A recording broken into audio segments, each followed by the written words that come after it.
स्वप्राणान्यपरप्राणये प्रपुष्णात्य कृणखला तत्त्वदस्तस्य हि ശ്രേയോ യദോഷ്യാധ്യാത്വധപുമാൻ. വിവർത്തനം ആൻഡ് ഭാവാർത്ഥം ബൈ ശ്രീ പ്രഭുപാദ് കെ ജെ. വിവർത്തനം: മറ്റുള്ളവരുടെ ജീവനെ അപഹരിച്ച് സ്വ അസ്തിത്വം സംരക്ഷിക്കുന്ന നികൃഷ്ടനും നിഷ്ഠൂരനുമായ ഒരാൾ വധിക്കപ്പെടാൻ അർഹനാണ്. അല്ലാത്ത പക്ഷം സ്വകർമ്മത്താൽ അവൻ നിശ്ചയമായും നിന്ദ്യമായ അവസ്ഥയിലേക്ക് അധപ്പതിക്കും. ഭാവാർത്ഥം: ജീവന് ജീവൻ എന്ന ശിക്ഷ ക്രൂരനും മറ്റുള്ളവരുടെ ജീവൻ്റെ വിലയാൽ നാണം കെട്ടും ജീവിക്കുന്ന ഒരുവനുള്ളത് മാത്രമാകുന്നു. ക്രൂരനായ ഒരുവൻ നരകത്തിലേക്ക് തള്ളപ്പെടാതിരിക്കാനാണ്, രക്ഷയേകാനാണ് അവനെ രാഷ്ട്രീയ സദാചാരം അനുസരിച്ച് വധശിക്ഷയ്ക്ക് വിധേയമാക്കുന്നത്. സർക്കാർ ഒരു കൊലയാളിയെ വധശിക്ഷയ്ക്ക് വിധേയമാക്കുന്നത് കൊലയാളിയുടെ നന്മയ്ക്കായിട്ടാണ്. എന്തെന്നാൽ അടുത്ത ജന്മത്തിൽ അവൻ്റെ കൊലപാതക കൃത്യത്തിന് അവന് ശിക്ഷ അനുഭവിക്കേണ്ടതായി വരുന്നില്ല.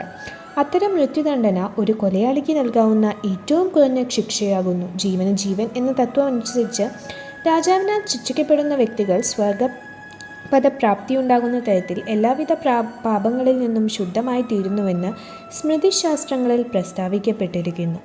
പൗരധർമ്മ സംഹിതയുടെയും ധർമ്മതത്വങ്ങളുടെയും രചയിതാവായ മനുവിൻ്റെ മതമനുസരിച്ച് മൃഗത്തെ വധിക്കപ്പെടുന്നവന് പോലും കൊലയാളിയായി പരിഗണിക്കേണ്ടതാകുന്നു. എന്തെന്നാൽ സംസ്കാരസമ്പന്നനായ വ്യക്തിയെ ഉദ്ദേശിച്ചിട്ടുള്ളതല്ല മൃഗഭക്ഷണം. അവൻ്റെ പ്രഥമവും പ്രധാനവുമായ കർത്തവ്യം ഭഗവത് സന്നിധിയിലേക്ക് മടങ്ങിച്ചെല്ലുന്നതിന് സ്വയം പ്രാപ്തനാവുക എന്നതാണ്.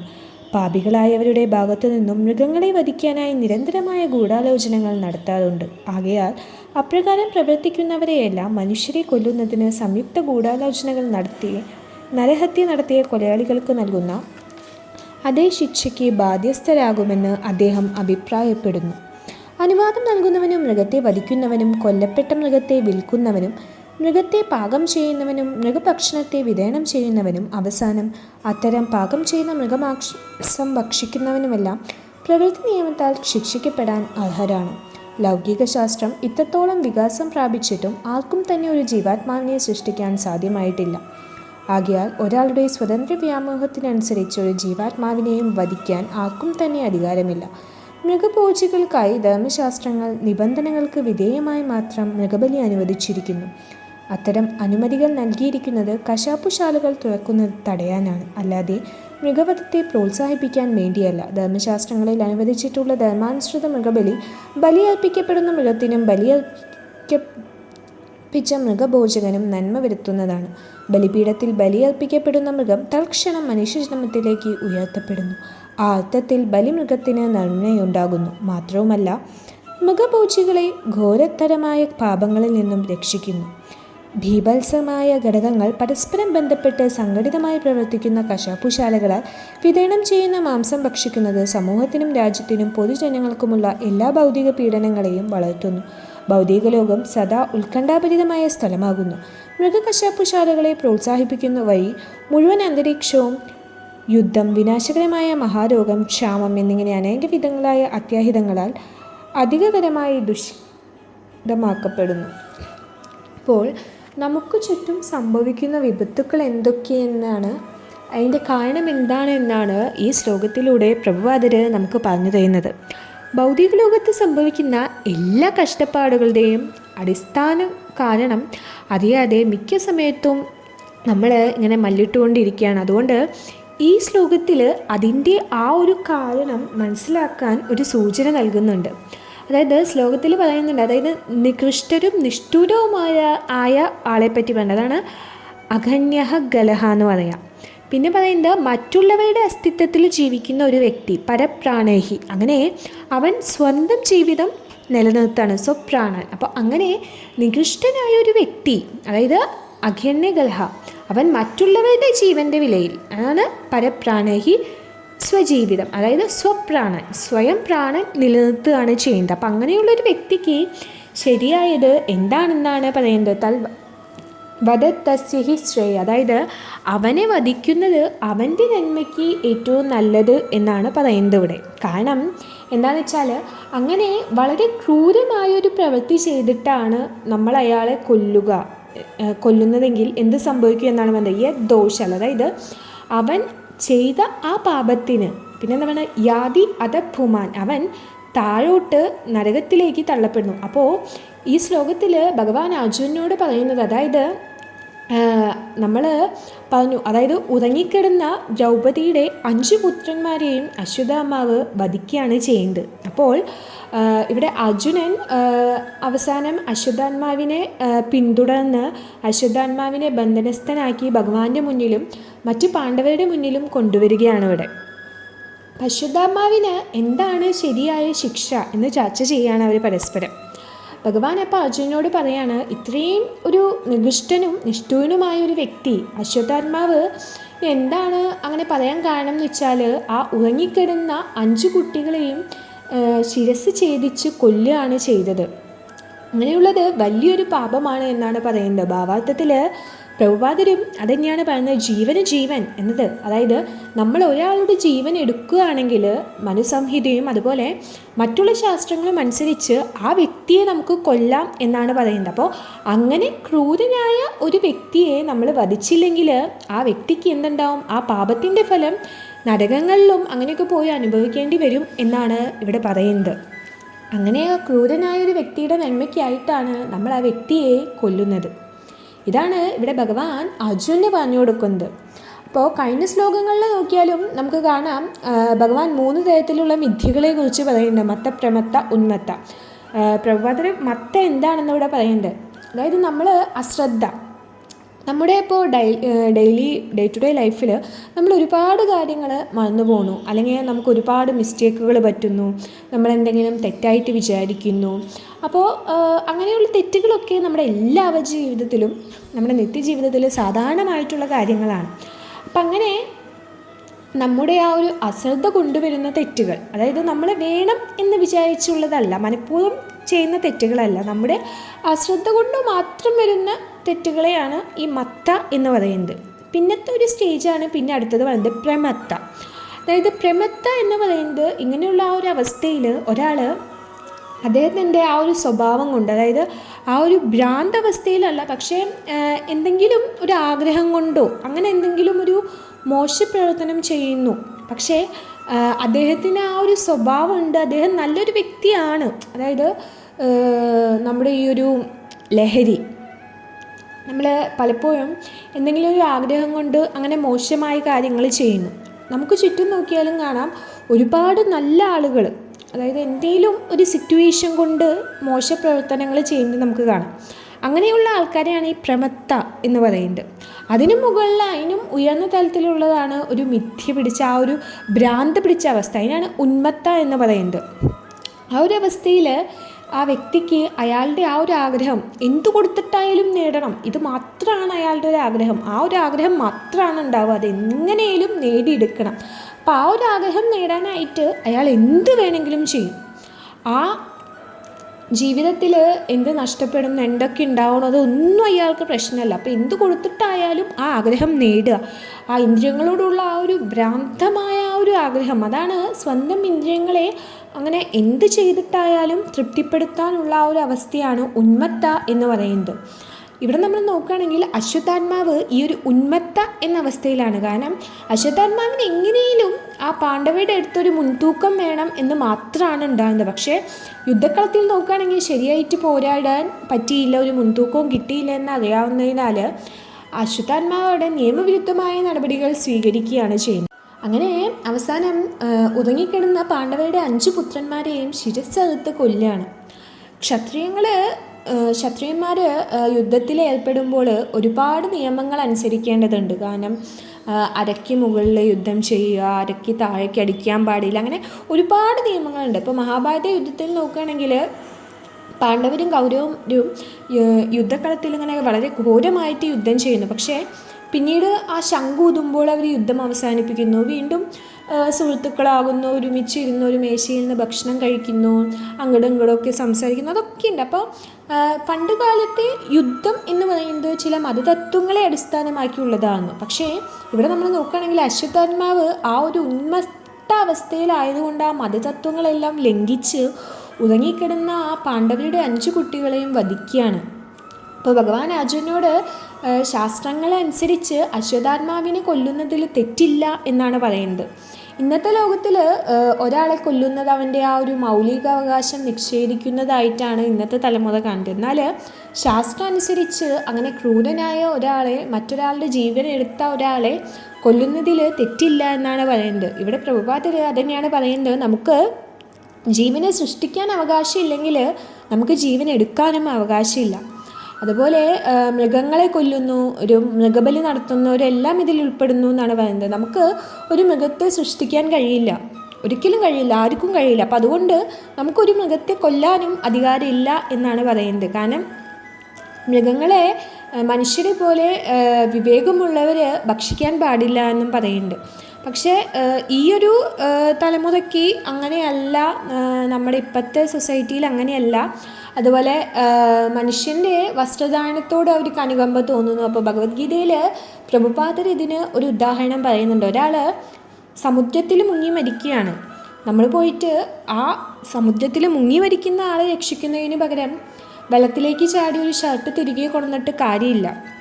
അതുപോലെ തന്നെയാണ് ആ ഒരു അനുകമ്പയും. ഇന്നത്തെ ജീവിതത്തിൽ നമ്മൾ സംസാരിക്കുന്നതും ചർച്ച ചെയ്യുന്നതും എല്ലാ ധാർമ്മിക മൂല്യങ്ങളും മനുഷ്യൻ്റെ ആ ഒരു ശാരീരിക ആവശ്യങ്ങൾക്കും ആശ്വാസം നൽകുന്നതാണ്. എന്നാൽ യഥാർത്ഥമായിട്ട് ആത്മാവിൻ്റെ ക്ഷേമത്തിന് വേണ്ടി നമ്മളൊന്നും ചർച്ച ചെയ്യുന്നില്ല. നമ്മളെല്ലാവരും ഇപ്പോൾ നമ്മെ തന്നെ തൃപ്തിപ്പെടുത്താനുള്ള ശ്രമങ്ങളാണ് നടത്തുന്നത്. ഭാഗവതത്തിൽ ഈ ശ്ലോകത്തിന് പറ്റിയൊരു ഉദാഹരണമുണ്ട്. അതായത് ദക്ഷൻ മഹാദേവനെ അദ്ദേഹത്തിൻ്റെ യാഗത്തിന് വിളിച്ചപ്പോൾ മഹാദേവൻ ദക്ഷൻ്റെ ക്ഷണം സ്വീകരിച്ച് അവിടെ എത്തുകയാണ്. മഹാദേവൻ അവിടെ എത്തിയപ്പോൾ ദക്ഷൻ മഹാദേവനെ അപമാനിക്കാൻ തുടങ്ങും. ഭാഗവതത്തിൽ പറയുന്നുണ്ട്, മഹാദേവൻ എന്ന് പറയുന്നത് ഏറ്റവും വലിയ വൈഷ്ണവനാണ്. അപ്പം അങ്ങനെ മഹാദേവൻ അവസാനം ദക്ഷനെ വധിക്കുന്നു. അതാണ് ഇവിടെ പറഞ്ഞത്. അതായത് ദക്ഷന് അങ്ങനെ ഒരു മരണം ലഭിച്ചത് നല്ല കാര്യം ആണ് എന്നാണ് പറയുന്നത്. കാരണം ദക്ഷൻ ജീവിച്ചിരുന്നെങ്കിൽ വീണ്ടും മഹാദേവനെ പോലുള്ള അത്രയും വലിയ വ്യക്തികളുടെ മഹാപാദങ്ങളിൽ വീണ്ടും വീണ്ടും അപരാധങ്ങൾ ചെയ്യും. അതുകൊണ്ട് അദ്ദേഹത്തെ വധിച്ചത് നല്ല കാര്യമാണ് എന്നാണ് പറയുന്നത്. അപ്പോൾ മനുസംഹിത പ്രകാരം ഇങ്ങനെ കൊലപാതകം ചെയ്യുന്ന ഒരാളെ കൊന്നില്ലെങ്കിൽ അങ്ങനെ ഒരു വ്യക്തി കൂടുതൽ കൂടുതൽ പാപങ്ങൾ ചെയ്യും. അങ്ങനെ ആ വ്യക്തിയുടെ ഭാവി തന്നെ വളരെ അന്ധകാരത്തിലേക്ക് പോകും എന്നാണ് പറയുന്നത്.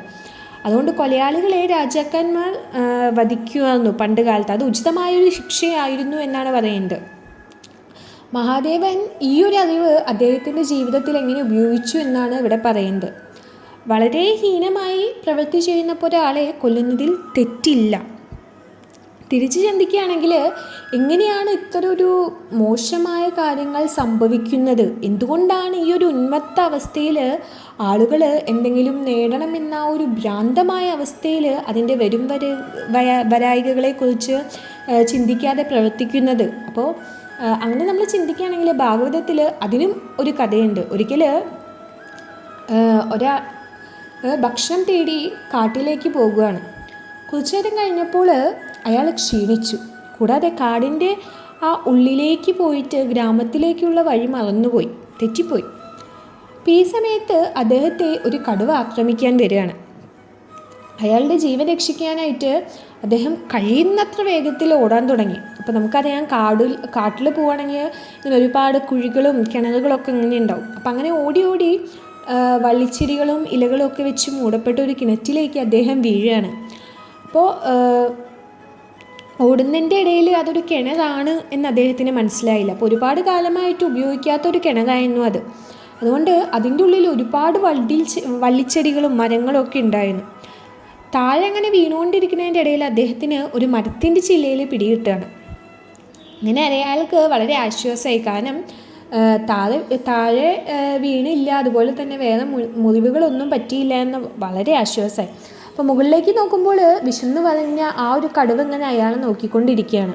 അയാൾക്ക് ഭയങ്കര ആശ്വാസമായി. കാരണം ദൈവം എന്നെ ഇതിൽ നിന്ന് രക്ഷിച്ചു, ജീവൻ തിരിച്ചു കിട്ടിയെന്ന് പ്രഭുപാദർ ഒരുപാട് വട്ടം പറയുന്നുണ്ട്. കാരണം ഭൗതിക ലോകത്തിൻ്റെ ദുരിതങ്ങളാണ് നമ്മളെ സന്തോഷമായിട്ട് കണക്കാക്കുന്നത്.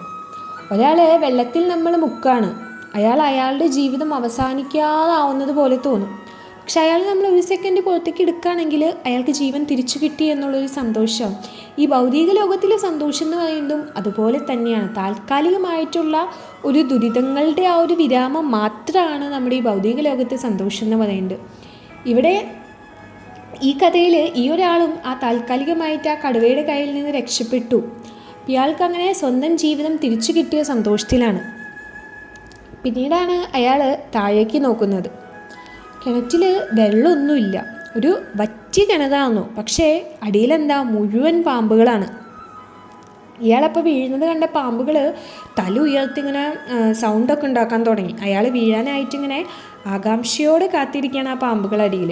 അപ്പം ഇയാൾക്ക് വീണ്ടും പേടിയായി തുടങ്ങി, പരിഭ്രാന്തിയായി. പക്ഷേ പിന്നീട് അദ്ദേഹം വിചാരിക്കും, ഞാൻ ഈ മരത്തിൻ്റെ ചില്ലയിൽ പിടിച്ചിരിക്കുകയാണ്, അതുകൊണ്ട് ഞാൻ വളരെ സേഫാണ്, അതുകൊണ്ട് ഞാനൊന്നും ആലോചിച്ച് വിഷമിക്കേണ്ട കാര്യമില്ല, എനിക്കൊന്നും പറ്റില്ല എന്ന് സ്വയം ആശ്വസിക്കാൻ തുടങ്ങി.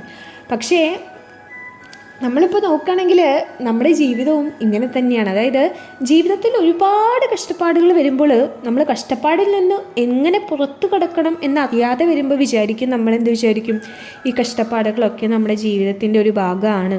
അങ്ങനെ നമ്മൾ ആ ഒരു കഷ്ടപ്പാടുകളൊക്കെ ആയിട്ട് അഡ്ജസ്റ്റായി പോവുകയാണ്. പക്ഷേ നമ്മൾ ഒരാളോട് പോയി പറയുകയാണ്, നമ്മുടെ ജീവിതത്തിൽ ഇങ്ങനെ ജന്മമറ്റു ജരാവ്യാധി ഇതൊക്കെ അനുഭവിക്കേണ്ടി വരുന്നു എന്ന് പറയുകയാണെങ്കിൽ അവർ പറയും, ഇതൊക്കെ ജീവിതത്തിൻ്റെ ഒരു ഭാഗമാണ്, ഇതൊക്കെ നമ്മൾ അനുഭവിക്കേണ്ട ഒരു കാര്യമാണ് എന്നാണ് പറയുക. അപ്പം ഇവിടെ നമ്മൾ നോക്കുകയാണെങ്കിൽ ഇയാളും സ്വയം അയാൾ ആശ്വസിപ്പിച്ച് അങ്ങനെ ഇരിക്കുകയാണ്. അങ്ങനെയാണ് അയാൾ നോക്കുമ്പോൾ അയാൾ ആ പിടിച്ചിരിക്കുന്ന ആ ചില്ലയുടെ മരത്തിൻ്റെ അടിയിൽ 2 എലികളെ കാണുന്നു. ഒരു കറുത്ത എലിയുണ്ട്, ഒരു വെളുത്ത എലിയുണ്ട്. അപ്പോൾ ആ മരത്തിൻ്റെ ഈ 2 എലികളും ആ മരത്തിൻ്റെ അടിയിൽ ഇങ്ങനെ ആ മരത്തിനെ തിന്നുകൊണ്ടിരിക്കുകയാണ്. എലികൾ മരം തിന്നു കഴിയുമ്പോൾ അയാൾ ആ പാമ്പുകളുടെ അടുത്തേക്ക് താഴെ വീഴും. അപ്പം അയാൾക്കിപ്പോൾ 2 ഓപ്ഷനാണ് ഉള്ളത്. ഒന്നില്ലെങ്കിൽ മുകളിലേക്ക് പോവുക, മുകളിലേക്ക് പോകുമ്പോൾ എന്താ, കടുവ അയാളെ തിന്നും. അതല്ലെങ്കിൽ എലികൾ മരം തിന്നു കഴിയുന്നത് വരെ കാത്തിരിക്കുക, അപ്പോൾ അയാൾ അത് കഴിഞ്ഞ് പാമ്പിൻ്റെ അടുത്തേക്ക് വീഴും. അങ്ങനെ ഇരിക്കുമ്പോൾ അയാളുടെ ഭാരം കാരണം ആ മരത്തിൻ്റെ കൊമ്പുകൾ കുലുങ്ങാൻ തുടങ്ങി. മരത്തിൽ ഒരു തേനീച്ചക്കൂട് ഉണ്ടായിരുന്നു. അപ്പോൾ മരം കുലുങ്ങുമ്പോൾ ഈ തേനീച്ചക്കൂട്ടിൽ നിന്ന് ഒരു തുള്ളി തേൻ അവൻ്റെ നാവിലേക്ക് വീഴാണ്. അപ്പോൾ ആ വായിലേക്ക് തേൻ വീഴുമ്പോൾ അയാൾക്ക് വലിയ സന്തോഷമാവും. അപ്പോൾ നിങ്ങൾ ആലോചിക്കണം, മുകളിൽ കടുവയുണ്ട്, അടിയിൽ പാമ്പുണ്ട്, അപ്പോൾ പിന്നെ അതുപോലെ തന്നെ എലികളാണെങ്കിൽ അയാളെ പിടിച്ചിരിക്കുന്ന ചില്ലകൾ തിന്നുകൊണ്ടിരിക്കുകയാണ്. പക്ഷെ ആ സമയത്തും ആ ഒരു തുള്ളി തേൻ വീഴുമ്പോൾ അയാൾ ആ തേൻ ആസ്വദിച്ച് സന്തോഷിക്കുകയാണ്. അപ്പോൾ നമ്മുടെ ഈ ഭൗതിക ലോകത്ത് നമ്മുടെ എല്ലാവരുടെ ജീവിതം ഇങ്ങനെ തന്നെയാണ് എന്നാണ് പറയുന്നത്. കാരണം ഈ കഥ അതാണ് നമ്മളോട് പറയുന്നത്. അപ്പോൾ ഇതിനകത്ത് നമ്മൾ ജീവിതം ആയിട്ട് എങ്ങനെ ബന്ധപ്പെടുത്താമെന്ന് വെച്ചാൽ, അതായത് ജീവന് വേണ്ടി ഓടുന്ന ആ ഒരു മനുഷ്യൻ, ആ കിണറ്റിൽ അങ്ങനെ നിൽക്കുന്ന ആ മനുഷ്യൻ നമ്മുടെ ആത്മാവിനോടാണ് താരതമ്യപ്പെടുത്തുന്നത്. അതുപോലെ അയാളെ പിന്തുടരുന്ന ആ കടുവ വിധിയാണ്. എല്ലാ ജീവജാലങ്ങൾക്കും അവയുടെ കർമ്മഫലങ്ങൾ അനുഭവിക്കണം, നമുക്കതിലൊന്നും ചെയ്യാൻ പറ്റില്ല. അതുപോലെ പാമ്പുകളെ മരണത്തോടാണ് ഉപമിക്കുക. അങ്ങനെ വിഷപ്പല്ലുകളോടെ കാത്തിരിക്കുന്ന പാമ്പുകൾ ഏത് സമയത്തും നമ്മളെ സമീപിക്കാവുന്ന മരണമാണ്. അതുപോലെ തേൻ എന്ന് പറയുന്നത് നമ്മുടെ ഇന്ദ്രിയ സംതൃപ്തി. എലി 2 എലികളുണ്ടെന്ന് പറഞ്ഞു, അത് രാവും പകലും. എലികൾ ഇങ്ങനെ നീങ്ങുന്നത് പോലെ നമ്മുടെ ജീവിതത്തിൽ രാവും പകലും വന്നുകൊണ്ടേയിരിക്കുന്നു. ഒരു ദിവസം പോയാൽ ഒരിക്കലും പിന്നെ നമുക്ക് ആ ദിവസം തിരിച്ചു കിട്ടില്ല. അതുകൊണ്ടാണ് ചാണക്യം പറഞ്ഞിരിക്കുന്നത്, നമ്മുടെ ജീവിതത്തിൽ ഓരോ നിമിഷവും എത്ര വില കൊടുത്താലും കൈമാറാൻ പറ്റില്ല. ഓരോ നിമിഷവും അത്രയും വിലപ്പെട്ടതാണ്. ഇവിടെ ഇയാൾ പിടിച്ചിരിക്കുന്ന വള്ളിച്ചെടി ജീവനാണെന്നാണ് പറയുന്നത്. അയാൾ മുറുക്കെ തൻ്റെ പ്രാണനെ അങ്ങനെ പിടിച്ചിരിക്കുകയാണ്. അതുപോലെ അയാൾ വീണ കിണർ സംസാര സാഗരം ഭൗതിക ലോകമായിട്ടാണ് പറഞ്ഞിരിക്കുന്നത്. അപ്പോൾ ഈ സമയത്ത് നമ്മൾ ഒരു സുഹൃത്തിനെ കണ്ടുമുട്ടുന്നു. അയാളുടെ ആ ഒരു ഉപകരണങ്ങൾ ഇതൊക്കെ വെച്ച് കടുവയെ ഓടിക്കുന്നു. എന്നിട്ട് നമ്മുടെ ആ കിണറ്റിൻ്റെ ഉള്ളിൽ നിന്ന് പുറത്ത് കിടക്കാനായിട്ടൊരു കയറിട്ട് തരുന്നു. അപ്പം ആ ഒരു കയറാണ് ഭക്തി എന്ന് പറയുന്നത്. അങ്ങനെ ഈ കയറിട്ട് തന്ന് നമ്മളെ അവിടെ നിന്ന് രക്ഷിക്കുന്ന ആ ഒരു വ്യക്തിയെയാണ് നമ്മൾ ഗുരു എന്ന് പറയുന്നത്. പ്രഭുപാദർ നമുക്കറിയാം 70-ാം വയസ്സിൽ, അതായത് നമ്മൾ നോക്കുകയാണെങ്കിൽ നമ്മളെല്ലാവരും ഇപ്പോൾ നോക്കുകയാണെങ്കിൽ എല്ലാവരും വിരമിച്ച ആ ഒരു എല്ലാം കഴിഞ്ഞ് ജീവിതം സുരക്ഷിതമായിരിക്കുന്ന ആ ഒരു സമയം. എന്നാൽ ഈ സമയത്ത് അദ്ദേഹം ആ ഒരു കംഫർട്ട് സോണിൽ നിന്നൊക്കെ പുറത്തു വന്ന് വിദേശ നാടുകളിലൊക്കെ പോയി ഒരുപാട് ആളുകളെ ഭക്തരാക്കി മാറ്റി. ഭഗവാൻ തന്നെ അധികാരപ്പെടുത്തിയ ഒരു ഗുരുവിന് മാത്രമാണ് ഇങ്ങനെ ആളുകളെ ഭക്തിയുടെ പാതയിലേക്ക് കൊണ്ടുവന്ന് ഈ സംസാര സാഗരമാകുന്ന ഭൗതിക ലോകത്തിൽ നിന്നും രക്ഷപ്പെടാനായിട്ട് ഒരു വഴി പറഞ്ഞു തരാൻ സാധിക്കുകയുള്ളൂ. അല്ലെങ്കിൽ നമുക്ക് ആകെ 2 ഓപ്ഷനേ ഉള്ളൂ. എന്താ, ഒന്നില്ലെങ്കിൽ കടുവയുടെ അടുത്തേക്ക് പോവുക, അല്ലെങ്കിൽ അടിയിലുള്ള ആ പാമ്പ്. ആ ഒരു തുള്ളി തേനിൽ സന്തുഷ്ടരായിട്ട് ജീവിക്കുന്നവരാണ് നമ്മൾ.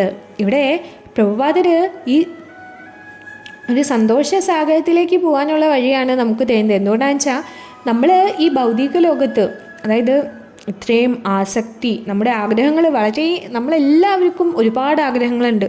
അപ്പം ഈ ഒരു ഉന്മത്ത അവസ്ഥ എന്താണെന്ന് ഭാഗവതം വിവരിക്കുന്നുണ്ട്. മഹാദേവൻ ഭഗവാനെ സ്തുതിക്കുന്നുണ്ട്, ഭഗവാനോട് പറയുന്നുണ്ട്, എല്ലാ ജീവജാലങ്ങളും ഈ ഭൗതിക ലോകത്തിലെ ഓരോ കാര്യങ്ങളും ആസൂത്രണം ചെയ്യുകയും അവയുടെ ആഗ്രഹങ്ങൾ നടത്താനായിട്ട് എന്തൊക്കെ ചെയ്യണോ അത് ചെയ്യാനുള്ള തിരക്കിലാണ്. അതുകൊണ്ട് ഈ മനുഷ്യരുടെ അനിയന്ത്രിതമായിട്ടുള്ള അത്യാഗ്രഹം കൊണ്ടാണ് ഇതൊക്കെ ഉണ്ടാവുന്നത് എന്നാണ് പറയുന്നത്. മഹാദേവൻ ഭഗവാനോട് വിശദീകരിക്കുന്നുണ്ട് എന്തുകൊണ്ടാണ് ഇങ്ങനെയൊക്കെ സംഭവിക്കുന്നത്. നമ്മുടെ ഈ ഇന്ദ്രിയ ആസ്വാദനം, ആ ഒരു അത്യാഗ്രഹം മൂലമാണ് ഇത് സംഭവിക്കുന്നത്. അങ്ങനെ ഒരാളെ ഈ അത്യാഗ്രഹത്തിൽ ജീവിക്കുമ്പോൾ പാമ്പ് എലിയെ പിടിക്കുന്നത് പോലെ നമ്മളും നമ്മുടെ ആ ഒരു വിധിയിൽ അകപ്പെട്ടു പോവുകയാണ്. നമ്മുടെ അത്യാഗ്രഹവും ഇന്ദ്രിയാസ്വാദനത്തിനുള്ള നമ്മുടെ ആ ഒരു അടങ്ങാത്ത ആഗ്രഹവുമാണ് ഈ ഉന്മത്ത അവസ്ഥയിലേക്ക് കാരണമെന്ന് പറയുന്നത്. മറ്റൊരു ഉദാഹരണം നമ്മൾ ഭാഗവതത്തിൽ നോക്കുകയാണെങ്കിൽ ഉണ്ട്. അതായത് പാലാഴി മദനം. ധന്വന്തരി അപ്പോൾ അമൃതകുംഭമായിട്ട് പ്രത്യക്ഷപ്പെടുന്നുണ്ട്. അസുരന്മാർ ഈ അമൃതകുംഭം തട്ടിയെടുക്കുന്നു. ഇങ്ങനെ ഈ അസുരന്മാർ തമ്മിൽ തല്ലുകൂടാൻ തുടങ്ങി. എൻ്റെ അല്ല അങ്ങനെയൊക്കെ പറഞ്ഞ് ആദ്യം എനിക്ക് വേണം എന്നൊക്കെ പറഞ്ഞ് തല്ലുകൂടാൻ തുടങ്ങി. അപ്പോൾ ഇത് തന്നെയാണ് നമ്മുടെ ജീവിതത്തിലും സംഭവിച്ചുകൊണ്ടിരിക്കുന്നത്. കാരണം എല്ലാവർക്കും ഒന്നാമതെത്തണം.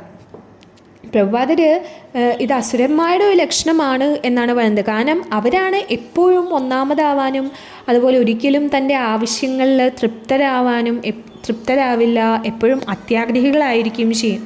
ഒരു ഭക്തനല്ലാത്തൊരു വ്യക്തി തൻ്റെ സംതൃപ്തിക്ക് വേണ്ടിയാണ് എല്ലാം ചെയ്യാൻ നോക്കുക. എന്നാൽ ഭക്തൻ എപ്പോഴും ഭഗവാന്റെ ഇന്ദ്രിയങ്ങളെ സംതൃപ്തിപ്പെടുത്തുന്നതിൽ സന്തുഷ്ടനാണ്. അപ്പോൾ അസുരന്മാരെപ്പോഴും സ്വന്തം ഇന്ദ്രിയത്തെ സംതൃപ്തിപ്പെടുത്താനാണ് നോക്കുന്നത്. എന്നാൽ ഭക്തർ ഭഗവാന് വേണ്ടി, ഭഗവാന്റെ സേവനത്തിൽ മാത്രമാണ് ആ ഒരു സംതൃപ്തി കണ്ട് എത്തുന്നത്. അപ്പോൾ അവസാനം പാലാഴി മതത്തിൽ എന്തായി, അസുരന്മാരെ അമൃത് തട്ടിയെടുത്തെങ്കിലും അവസാനം ഭഗവാൻ ആ ഒരു ഭഗവാന്റെ സേവകർക്കായിട്ടുള്ള ഭക്തർക്ക് മാത്രമാണ് ആ ഒരു അമൃത അവസാനം കിട്ടിയത്. ഭഗവാൻ മോഹിനി രൂപമെടുത്ത് അസുരന്മാരെ പറ്റിച്ച് അമൃതകുംഭം ദേവന്മാർക്ക് കൊണ്ടു കൊടുക്കുകയാണ്. അപ്പോൾ പ്രഭുപാദർക്ക് ഈ ഒരു കലിയുഗത്തിലെ ജനങ്ങൾ എന്താണ് വേണ്ടത് എന്ന് അദ്ദേഹത്തിന് അറിയാമായിരുന്നു. നാമജപത്തിലൂടെയും അതുപോലെ ഭഗവത്ഗീത, ഭാഗവതം പോലുള്ള ഗ്രന്ഥങ്ങൾ വായിക്കുന്നതിലൂടെയും ഭഗവാനോടുള്ള ഭക്തിയുത സേവനങ്ങളിലൂടെയും മാത്രമാണ് കലിയുഗത്തിൽ ശരിക്കുള്ള സന്തോഷം കിട്ടുകയുള്ളൂ. അങ്ങനെ ഭഗവാന്റെ സേവനത്തിൽ ഏർപ്പെടുമ്പോൾ കർമ്മികൾക്ക് അവരുടെ ഇന്ദ്രിയ സംതൃപ്തിക്ക് ശ്രമിച്ചിട്ട് ലഭിക്കുന്നതിനേക്കാൾ ലക്ഷക്കണക്കിന് മടങ്ങ് സന്തോഷമാണ് നമുക്ക് ലഭിക്കുക. അപ്പം നമുക്ക് അങ്ങനെയുള്ള ആളുകളുടെ കഥയുണ്ട്. അതായത് ഒരിക്കൽ 3 കൊള്ളക്കാരുണ്ടായിരുന്നു. 3 ഒരാൾ പൂട്ടു തുറക്കാൻ വളരെ വിദഗ്ധനായിരുന്നു. ഒരാളെന്ന് വെച്ചാൽ ഈ വ്യാജരേഖകളൊക്കെ ഉണ്ടാക്കാനാണ് വിദഗ്ധൻ. അവസാനത്തെ ആൾ കത്തി ഉപയോഗിക്കുന്നതിലാണ് വിദഗ്ധൻ. 3 കൂടി ഒരു ദിവസം ഒരു വീട് കൊള്ളയടിക്കുകയാണ്. അപ്പോൾ ഒരുപാട് പൈസയും സ്വർണവും രത്നവും ഒക്കെ അവർക്ക് കിട്ടും. അങ്ങനെ അവരെപ്പോൾ ഭയങ്കര പ്രസിദ്ധരായ കൊള്ളക്കാരായിരുന്നു. ഇതപ്പോൾ ഇപ്പോൾ മാർക്കറ്റിൽ കൊണ്ടുപോയി വിറ്റാൽ പിടിക്കപ്പെടാൻ സാധ്യതയുണ്ട്. അവരെപ്പോൾ എന്ത് ചെയ്യുമെന്ന് വെച്ചാൽ കൊള്ളയടിച്ച സമ്പത്തെല്ലാം അടുത്തുള്ളൊരു കാട്ടിൽ കുഴിച്ചിടാനായിട്ട് തീരുമാനിക്കുകയാണ്. കാരണം കുറച്ച് നാൾ കഴിയുമ്പോൾ ഇതൊക്കെ എല്ലാവരും മറന്നു കഴിയുമ്പോൾ ഇതൊക്കെ കൊണ്ട് മാർക്കറ്റിൽ കൊണ്ടുപോയി വിറ്റ് പങ്കുവെക്കാം എന്നവർ വിചാരിക്കും. അങ്ങനെ കുറച്ച് കഴിഞ്ഞപ്പോൾ എല്ലാവർക്കും വിശപ്പ് അനുഭവപ്പെടാൻ തുടങ്ങി. പക്ഷേ ഇതൊക്കെ ഇവിടെ കുഴിച്ചിട്ടുകൊണ്ട് അവർക്ക് അതിനെ വിട്ടു പോകാനായിട്ട് പേടിയാണ്. അവസാനം ഒരു തീരുമാനത്തിലെത്തും. അതായത് 2 പേര് ഇതിന് കാവൽ നിൽക്കുക. ഒരാൾ പോയിട്ട് ഭക്ഷണമായിട്ട് തിരിച്ചു വരും. അങ്ങനെ ഒരാൾ നഗരത്തിൽ പോയി ഭക്ഷണം വാങ്ങാനായിട്ട് നല്ല വിശപ്പുള്ളതിനാൽ ഭക്ഷണം അവിടെ വെച്ച് തന്നെ കഴിച്ചു. കൂടാതെ 2 പാക്കറ്റ് ഈ കാവൽ നിൽക്കുന്ന ആളുകൾക്കും കൂടി വാങ്ങി വരികയാണ്. ഇവിടെയെന്ന് വെച്ചാൽ ഈ ഭക്ഷണം കാത്തിരിക്കുന്ന 2 പേര് ചർച്ച ചെയ്യാൻ തുടങ്ങി. അതായത് നമ്മൾ എന്തിനാണ് ഈ 3 പേർക്കായിട്ട് വീതിക്കണേ, അവന് ഈ കവർച്ചയിൽ വലിയ പങ്കൊന്നുമില്ല. അപ്പം അവന് ഭക്ഷണമായിട്ട് വരുമ്പോൾ നമുക്കവനെ കൊല്ലാം. ഇതപ്പോൾ നമുക്ക് 2 ആയിട്ട് പങ്കിട്ടാൽ മതി. അങ്ങനെ രണ്ടായിട്ട് പങ്കിടുമ്പോൾ കൂടുതൽ സമ്പത്ത് നമുക്ക് കിട്ടും. അങ്ങനെ അവർ ഗൂഢാലോചനയൊക്കെ ചെയ്തൊരു പ്ലാൻ ഉണ്ടാക്കുകയാണ്. ഈ മൂന്നാമത്തെ കള്ളൻ ഭക്ഷണമായിട്ട് വരുമ്പോൾ തന്നെ അയാളെ കൊല്ലുകയാണ്. അപ്പം അത് കഴിഞ്ഞപ്പോൾ അവർക്ക് ഭയങ്കര സന്തോഷമായി, കാരണം ഇനി ഇത് രണ്ടായിട്ട് ഭാഗിച്ചാൽ മതി. അപ്പം അവർക്ക് വിശക്കാൻ തുടങ്ങി. അങ്ങനെ മൂന്നാമത്തെ കള്ളൻ കൊണ്ടുവന്ന ആ ഭക്ഷണം കഴിക്കുകയാണ്. അങ്ങനെ വയറ് നിറയെ ഭക്ഷണം കഴിച്ച് മൂന്നാമത്തെ കള്ളൻ എന്താ ചെയ്തിരുന്നേ? മൂന്നാമത്തെ കള്ളൻ ഭക്ഷണത്തിൽ വിഷം കലർത്തിയിരുന്നു. ഭക്ഷണം വാങ്ങാൻ പോയപ്പോൾ മൂന്നാമത്തെ കള്ളനും വിചാരിച്ചു അവർ രണ്ടുപേരും കാര്യമായിട്ടൊന്നും ചെയ്തിട്ടില്ല, ഞാനാണ് കൂടുതലായിട്ട് ഈ കാര്യങ്ങളൊക്കെ ചെയ്തത്. അപ്പോൾ അവർ രണ്ടുപേരും കൊല്ലുകയാണെങ്കിൽ ഇതെല്ലാം എനിക്ക് ഒറ്റയ്ക്ക് അനുഭവിക്കാൻ പറ്റും. അപ്പം അങ്ങനെ ചിന്തിച്ച അയാൾ ആ 2 ഭക്ഷണപ്പൊതിയിലും വിഷം കലർത്താണ്. അവസാനം 3 കള്ളന്മാരും മരിക്കുകയാണ് ചെയ്യുന്നത്.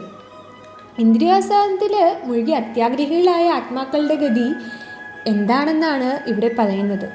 അങ്ങനെ നമ്മൾ ഇന്ദ്രിയങ്ങളെ തൃപ്തിപ്പെടുത്താനായിട്ട് എന്താഗ്രഹിച്ചാലും അവസാനം നമുക്ക് പരാജയം മാത്രമാണ് ഉണ്ടാവുക. ഈ ഒരു കാര്യം നമ്മൾ മനസ്സിലാക്കുന്നില്ലെങ്കിൽ വീണ്ടും വീണ്ടും പല ഗ്രഹങ്ങളിൽ പല ജന്മങ്ങൾ നമുക്ക് എടുക്കേണ്ടി വരും. ഭഗവത്ഗീതയിലും അതന്നെയാണ് പറയുന്നത്, ആബ്രഹ്മഭുവനാലോകോ പുനരാവർത്തിനോ അർജുന മാമുപേദ്യതു കൗന്ദേയ പുനർജന്മന വിദ്യതേ. ഭഗവാൻ എന്താ പറയുന്നത്? ഭൗതിക ലോകത്തിൽ ബ്രഹ്മലോകം ഏറ്റവും വലിയ സർവോന്നതമായ ഗ്രഹം എന്ന് പറയുന്നത് ബ്രഹ്മലോകമാണ്. അതുമുതൽക്ക് ഏറ്റവും അധമമായിട്ടുള്ളവർക്ക് ഓരോന്നിനും ജനനമരണങ്ങൾ ആവർത്തിച്ചു കൊണ്ടേയിരിക്കുന്ന ദുരിതപൂർണമായ സ്ഥലമാണ് എന്നാണ് പറയുന്നത്. പക്ഷേ ഭഗവാന്റെ പരമപദത്തിലെത്തിയവർക്കാകട്ടെ പിന്നീട് ഒരിക്കലും ജന്മമെടുക്കേണ്ടി വരില്ല. നമ്മൾ ഈ ഗ്രഹത്തിൽ മാത്രമല്ല, അതുപോലെ മനുഷ്യരായിട്ട് മാത്രമല്ല, പലതരത്തിലുള്ള ജീവിതങ്ങൾ നമ്മൾ ജീവിച്ചു. അതായത് വെള്ളത്തിലുള്ള ജീവികളായിട്ട്, കരയിലുള്ള ജീവികളായിട്ട്, ഇഴജന്തുക്കൾ, ദേവന്മാർ, അങ്ങനെ പല പല ജീവിതങ്ങൾ നമ്മൾ ജീവിച്ചു. പല ഗ്രഹങ്ങളിലായിട്ട് നമ്മൾ ജനിച്ചു മരിച്ചൊക്കെ ചെയ്തു. അപ്പോൾ അവസാനം ഭഗവാന്റെ ആ ഒരു കാരുണ്യം കൊണ്ട് മാത്രമാണ് നമുക്ക് ഈ മനുഷ്യജന്മം ലഭിച്ചിരിക്കുന്നത്. ഒന്നില്ലെങ്കിൽ ഈ ജന്മം നമ്മൾക്ക് നമ്മെ തന്നെ ഉയർത്താൻ ഉപയോഗിക്കാം, അല്ലെങ്കിൽ സ്വയം താഴ്ത്താനുമായിട്ടും ഉപയോഗിക്കാം. നമ്മുടെ അത്യാഗ്രഹത്തെക്കുറിച്ചും നമ്മുടെ ഇന്ദ്രിയാസ്വാദനത്തെക്കുറിച്ചും ആഗ്രഹങ്ങളെക്കുറിച്ചൊക്കെ നമ്മൾ വളരെയധികം ചിന്തിക്കേണ്ടതുണ്ട്. കാരണം മറ്റുള്ളവരുടെ ജീവൻ പണയപ്പെടുത്തി അതിൽ സുഖം ആസ്വദിക്കാൻ ആഗ്രഹിച്ച ആ ഒരു കൊള്ളക്കാരുടെ വിധി പോലെ തന്നെയാവും അവസാനം നമ്മുടെ ജീവിതവും. നമുക്ക് കോടതികളിലൊക്കെ ഒരുപാട് കേസ് കാണാം. അതായത് സ്വത്തിൻ്റെ പേരിലും ഭൂമിയുടെ പേരിലും ഒരാൾ ഇതെൻ്റെ സ്വത്താണ്, മറ്റുള്ളവർ ഒരാളെ അതെൻ്റെ സ്വത്താണ്, അങ്ങനെ പറഞ്ഞ് ഒരുപാട് ഇതിൽ ഒരാൾ ശരിയും ഒരാൾ തെറ്റുമാണ്. പക്ഷേ അത് സ്ഥാപിക്കാനായിട്ട് ജീവിതത്തിൻ്റെ ഒരുപാട് കൊല്ലങ്ങൾ പോവാണ്, ഒരുപാട് വർഷങ്ങൾ ആ ഒരു കേസ് ഇങ്ങനെ പോകുന്നു. അങ്ങനെ ഒരുപാട് വർഷം ആ ജീവിതത്തിൻ്റെ ഒരുപാട് വർഷം അവർ കളയാണ്. രാവും പകലും ഇങ്ങനെ കടന്നു പോയോണ്ടിരിക്കുകയാണ്. വെളുത്തെളിയും ആ കറുത്തെലിയും വേരിങ്ങനെ തിന്നുകൊണ്ടേയിരിക്കുകയാണ്. എപ്പോൾ വേണമെങ്കിലും ഭൗതിക ലോകത്തിൽ മരണമാകുന്ന ആ പാമ്പിൻ്റെ വായിലേക്ക് നമ്മൾ വീഴാനായിട്ട് ഇങ്ങനെ നിൽക്കുകയാണ്. ഭക്തരെന്ന നിലയിൽ ഇപ്പോഴും ഈ ഒരു ബോധം നമുക്കുള്ളിൽ ഉണ്ടായിരിക്കണം. ആളുകൾ ചിലർ വളരെ ശുഭാപ്തി വിശ്വാസികളാണ്, പക്ഷേ അത് നമ്മുടെ ഒരു മണ്ടത്തരാണ്. കാരണം വർഷാവസാനം ഒരു പരീക്ഷയ്ക്ക് തയ്യാറെടുക്കുന്ന ഒരു കുട്ടി, ആ കുട്ടിക്ക് അറിയാം വർഷാവസാനം ഒരു പരീക്ഷ ഉണ്ടാവും, അതിനു വേണ്ടി പഠിക്കണം, പഠിച്ചാൽ മാത്രമാണ് നമുക്ക് മാർക്ക് കിട്ടുള്ളൂ. അപ്പോൾ ഇതൊക്കെ ആ കുട്ടിക്ക് അറിയാം. അതുപോലെ തന്നെ എല്ലാ ജീവജാലങ്ങൾക്കും അറിയാം അവസാനം മരണമുണ്ട്. അപ്പോൾ ഇത് മനസ്സിലാക്കുന്ന ആ ഒരു ആളുകളെയാണ് നമ്മൾ ഭക്തർ എന്ന് പറയുന്നത്. ഒരിക്കൽ ധർമ്മരാജ യുധിഷ്ഠിരനോട് ഈ ലോകത്തിൽ ഏറ്റവും അത്ഭുതപ്പെടുത്തുന്ന ഒരു കാര്യം എന്താണെന്ന് ചോദിക്കുമ്പോൾ അദ്ദേഹം മറുപടി പറയുന്നുണ്ട്, ഈ ലോകത്തിൽ നമ്മൾക്ക് ചുറ്റും ഒരുപാട് പേര് മരിക്കുന്നത് കാണുന്നു. നമ്മുടെ മുത്തശ്ശിമാർ, അവർക്ക് മുന്നുള്ള ആളുകൾ ഒന്നും ഇവിടെ ഇല്ല. അപ്പോൾ ചിലപ്പോൾ അവരുടെയൊക്കെ കാലത്ത് അവർ വലിയ വലിയ ആൾക്കാരായിരിക്കാം, പക്ഷെ ഇന്ന് അവരൊന്നും ഇവിടെ ഇല്ല. അപ്പോൾ ധർമ്മരാജാവ് പറയുന്നു, നമുക്ക് ചുറ്റും ഒരുപാട് മരണങ്ങൾ സംഭവിക്കുന്നുണ്ടെങ്കിലും അങ്ങനെ നമ്മൾ വിചാരിക്കുന്നത് നമ്മളങ്ങനെ ഒരുപാട് കാലം ജീവിക്കുമെന്നാണ് എല്ലാവരും വിശ്വസിക്കുന്നത്. നമുക്കൊരു അവസാനം ഉണ്ട്, അത് നമ്മൾ ആരും സങ്കല്പിക്കാനായിട്ട് ഇഷ്ടപ്പെടുന്നില്ല. മഹാദേവനും അതന്നെയാണ് പറഞ്ഞത്, നമ്മുടെ അത്യാഗ്രഹം കൊണ്ടാണ് ഇങ്ങനെയൊക്കെ സംഭവിക്കുന്നത്. നമ്മുടെ ആ ഒരു ഇന്ദ്രിയങ്ങളെ സംതൃപ്തിപ്പെടുത്താൻ വേണ്ടിയിട്ട് നമ്മൾ ഒരേ കാര്യങ്ങൾ ഇങ്ങനെ പ്ലാൻ ചെയ്യുന്നുണ്ട് നമ്മുടെ ജീവിതത്തിൽ. ഇവിടെ ഒരുപാട് കാലം എന്നെന്നും ജീവിക്കാൻ പോകുന്നു എന്നൊരു മൈൻഡ് സെറ്റിലാണ് നമ്മളിതൊക്കെ പ്ലാൻ ചെയ്യുന്നത്. അപ്പം അങ്ങനെയുള്ളൊരു ഇതിലാണ് പ്രഭുപാദർ ഈ ഭാഗവതവും ഭഗവത്ഗീതയും ഒക്കെ ആളുകളെ പഠിപ്പിക്കുന്നത്. അദ്ദേഹത്തിൻ്റെ ആ ഒരു കരുണ കാരണം നമ്മൾക്കെല്ലാവർക്കും അങ്ങനെ ഇതെല്ലാം പഠിക്കാൻ പറ്റുന്നു. അപ്പോൾ അപ്പോൾ ഒരുപാട് അവസരങ്ങൾ നമുക്കുണ്ട് ഭഗവാനിലേക്ക് എത്തിച്ചേരാനും, ഭഗവാന് വേണ്ടി സേവനങ്ങൾ ചെയ്യാനും, ഭഗവാന് വേണ്ടി പ്രസാദം സമർപ്പിക്കാനായിട്ട് പാചകം ചെയ്യുക, ക്ലീൻ ചെയ്യുക, പൂജയ്ക്കുള്ള ബുക്കുകൾ ഡിസ്ട്രിബ്യൂട്ട് ചെയ്യുക, പ്രസാദം വിതരണം ചെയ്യുക. അപ്പോൾ ഭഗവാന് വേണ്ടി അങ്ങനെ എന്ത് ചെയ്താലും അത് അതീന്ദ്രിയമായ ഭക്തിയുടെ സേവനമായിട്ടാണ് കണക്കാക്കുന്നത്. ഇങ്ങനെ ഭഗവാന്റെ ഇന്ദ്രിയങ്ങളെ തൃപ്തിപ്പെടുത്താൻ നമ്മൾ ശ്രമിക്കുകയാണെങ്കിൽ അതിലൂടെ നമുക്ക് സ്വയം സന്തോഷം കിട്ടുന്നു. അപ്പോൾ ഭഗവാൻ തന്നെ നിയോഗിച്ചിട്ടുള്ള പ്രഭുപാദരെ പോലുള്ള വ്യക്തികളോട് നമുക്ക് വളരെ നന്ദി ഉണ്ടാകണം. കാരണം എന്താണെന്ന് വെച്ചാൽ അവരുടെ ആ ഒരു അനുഗ്രഹം കൊണ്ട് മാത്രമാണ് നമുക്ക് ഇതൊക്കെ പഠിക്കാനായിട്ടും ഇതൊക്കെ മനസ്സിലാക്കാനൊക്കെ സാധിക്കുന്നത്. നമ്മൾ ആരായാലും എന്തായാലും നമ്മുടെ ജീവിതത്തിനൊരു അവസാനമുണ്ട് എന്ന് നമ്മൾ മനസ്സിലാക്കണം. രാജാവായാലും വളരെയധികം സ്വത്തുക്കളുള്ള ആളായാലും ബുദ്ധിമാനായാലും എന്ത് തന്നെ ആയാലും എല്ലാവരുടെ ജീവിതത്തിനും ഒരു അന്ത്യമുണ്ട്. അങ്ങനെ ജീവിതത്തിൽ നമ്മൾ ഇത് മനസ്സിലാക്കാനാണ് ശ്രമിക്കേണ്ടത്. കാരണം നമുക്ക് വളരെ കുറച്ച് സമയമാണ് ഈ ഭൂമിയിലുള്ളൂ. അതിൻ്റെ ഇടയിൽ നമ്മൾ ഉറങ്ങുന്നു, ഭക്ഷണം കഴിക്കണം, അപ്പം അങ്ങനെയുള്ള കാര്യങ്ങളൊക്കെ ചെയ്യുന്നുണ്ട്. അപ്പോൾ നമുക്ക് ഈ പ്രകൃതി നിയമങ്ങളിൽ നിന്ന് നമുക്കൊരിക്കലും രക്ഷപ്പെടാൻ സാധിക്കില്ല ഒരിക്കലും. നമുക്ക് ലഭിച്ച ആ ഒരു കുറച്ച് സമയത്ത് എങ്ങനെ ഭഗവാന് വേണ്ടി സേവനം ചെയ്ത് ഈ ജന്മം തന്നെ ഭഗവത് ധാമത്തിലേക്ക്, ആ ശാശ്വതമായ സന്തോഷമുള്ള സ്ഥലത്തേക്ക് എങ്ങനെ എത്തിച്ചേരണം എന്നാണ് നമ്മൾ ചിന്തിക്കേണ്ടത്. അപ്പോൾ ഭഗവാന് വേണ്ടിയുള്ള സേവനങ്ങൾ എപ്പോഴും ചെയ്തുകൊണ്ടേയിരിക്കുക, ഭഗവാന്റെ നാമം എപ്പോഴും ജപിച്ചുകൊണ്ടേയിരിക്കുക. അങ്ങനെ ഈ ഭൗതിക ലോകത്തിൽ നിന്ന് ഈ സംസാരസാഗരം തരണം ചെയ്ത് ഭഗവത് ധാമത്തിലേക്ക് ഈ ജന്മം തന്നെ പോകാനായിട്ട് എല്ലാവരും ശ്രമിക്കുക. ഹരേ കൃഷ്ണ.